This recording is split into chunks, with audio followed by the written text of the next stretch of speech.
Bueno, vamos a hablar acerca de la terapia puente y los principales anticoagulantes, ¿vale? En primer lugar, decir pues, los tipos de anticoagulantes que tenemos, ¿vale? Los orales, que son antagonistas de vitamina K que todos conocemos, la warfarina, el acenocumarol, y los orales, ¿vale? Bueno, puede ser la vigatrán, el apisaban, el rivaroxaban o el edosaban, ¿vale? Y luego los anticoagulantes parenterales, que puede ser la heparina no fraccionada o la heparina bajo peso molecular, que es la que nos vamos a centrar porque la no fraccionada es más tipo hospitalario, ¿vale? Cuando queremos hacer una terapia puente o empezamos cualquier tipo de anticoagulación y el paciente se va a someter a una intervención, hay que ver el tipo de intervención que riesgo hemorrágico tiene, ¿vale? Se clasifican en tres tipos: el bajo, el moderado o el alto. El bajo son las cirugías que permiten una hemostasia adecuada y que el sangrado no supone un riesgo vital para el paciente ni compromete la cirugía, y habitualmente no requiere hacer ninguna transfusión. Hay muchos ejemplos, ¿vale? Pero puede ser una cirugía menor o una endoscopia sin hacer biopsia, ¿vale? O una inyección intramuscular. La moderada es en las que la hemorragia aumenta la necesidad de transfusión o la reintervención, y en los que la hemostasia quirúrgica puede ser complicada, ¿vale? Pues esto sería una punción lumbar o una biopsia de próstata de cualquier tipo, ¿vale? O un acceso perianal. Y las de riesgo alto, pues son las que comprometen la vida del paciente o el resultado de la cirugía, ¿vale? Pues esto ya sería cualquier tipo de cirugía, pues cirugía abdominal, una neurocirugía, ¿vale? O una colonoscopia. Entonces, centrándonos primero en los antagonistas de la vitamina K, ¿vale? Actúan sobre los factores 2, 7, 9 y 10, que son los que son dependientes de la vitamina K. Tiene una vida media de 36 a 42 horas en caso de la warfarina, y el acenocumarol de 8 a 11 horas, ¿vale? Y la medición pues con el tipo de protombina y con el INR. En caso de riesgo hemorrágico bajo, no es necesario suspender, ¿vale?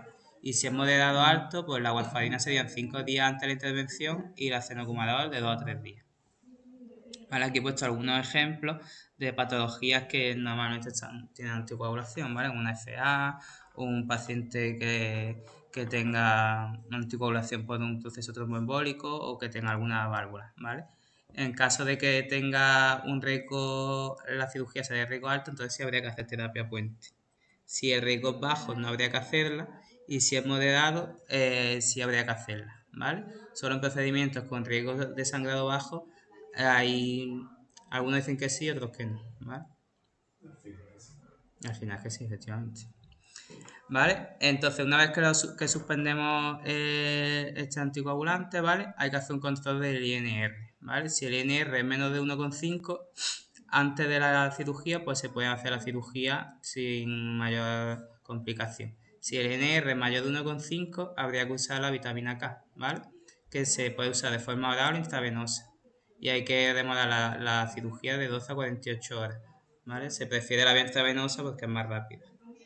En caso de que la cirugía sea de urgencia, pues ya se usa el plasma congelado o el complejo de protombina, que según el INR, pues se pone la dosis según el peso y el INR del paciente, ¿vale? Una vez que se hace la cirugía, el reinicio del antagonista se hace de 12 a 24 horas, ¿vale?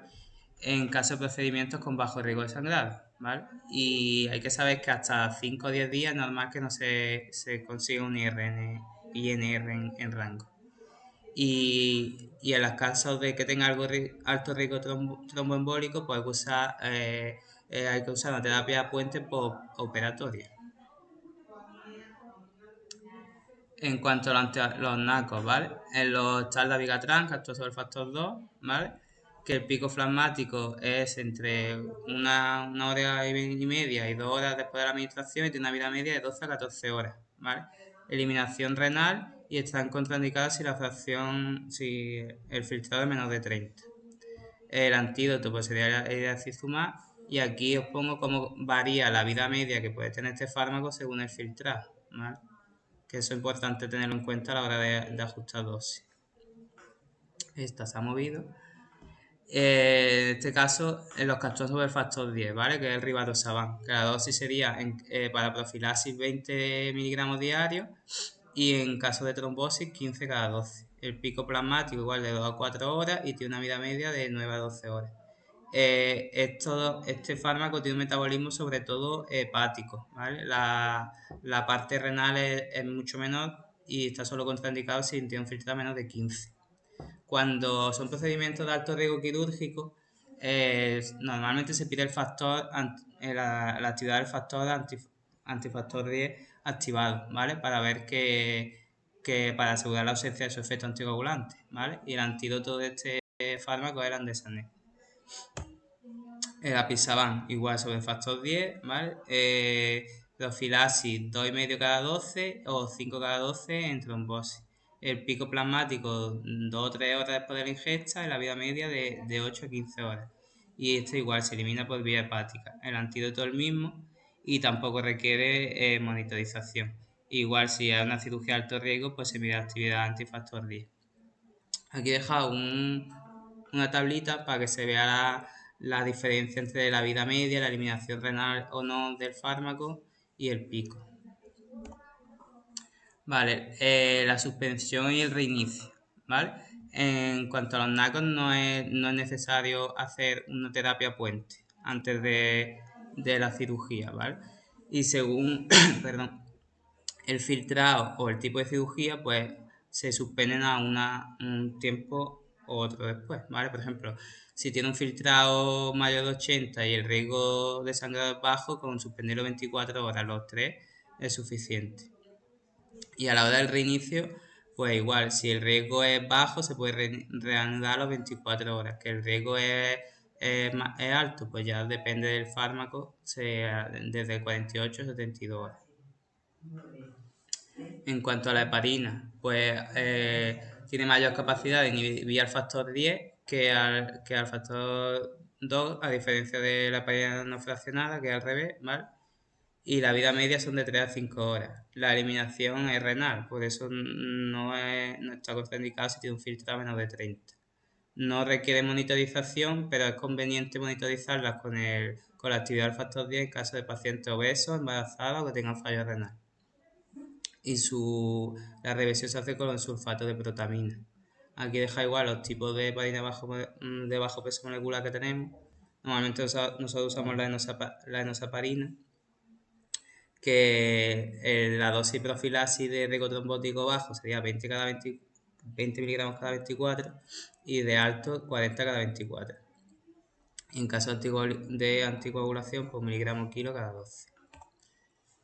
La hora de suspensión y reinicio, pues cuando está en dosis anticoagulante hay que quitarla 24 horas antes del procedimiento y si está en dosis profiláctica 12 horas antes. El reinicio, si tiene bajo de sangrado, a los 24 y si tiene alto riesgo de sangrado, antes de las 48 y 72 horas. Aquí he dejado se ve bastante regular, un ejemplo que le dan en este hospital, la Fundación Jiménez Díaz, que se lo dan a los pacientes. ¿Vale? Entonces le explican cuándo tienen que suspender el sintrón y cómo tienen que hacer la terapia puente. Y les dicen cuáles son los criterios de inclusión o cuándo tienen que hacerla, ¿vale? Entonces, por ejemplo, aquí pone que tienen que suspenderla 3 días antes, ¿vale? Y empiezan con Clexane a dosis de 1 miligramo kilo cada 12 horas, como he dicho antes. Entonces, 3 días antes se ponen la dosis, mañana y noche. 2 días antes igual. Un día antes solo a las 9 horas, es decir, una vez al día, y el día de la intervención no se lo pone. ¿Vale? Y luego te dice cuáles son los pacientes que tienen criterios de exclusión, ¿vale? Que serían los pacientes con obesidad mórbida, los que tienen insuficiencia renal crónica, si no es posible la monitorización del factor. Y aquí otro ejemplo, ¿vale? De una vez de reiniciar la heparina, ¿vale? Con el sintrón, una vez que se produce una intervención quirúrgica, ¿vale? 3 días antes, igual que antes, se quita el sintrón, perdón. 2 días antes, Clexane igual por la mañana, 40 a 12 por la mañana. El día de intervención, cuando ya se ha intervenido, el sintrón según la pauta y el Clexane. Luego de los 2 días siguientes, igual sintrón pauta y Clexane 40. Y al tercer día, pues sintrón y suspendemos el Clexane si el INR es superior superior a 2 que no está en rango, pues seguiríamos con la misma dosis. Y esto es la bibliografía.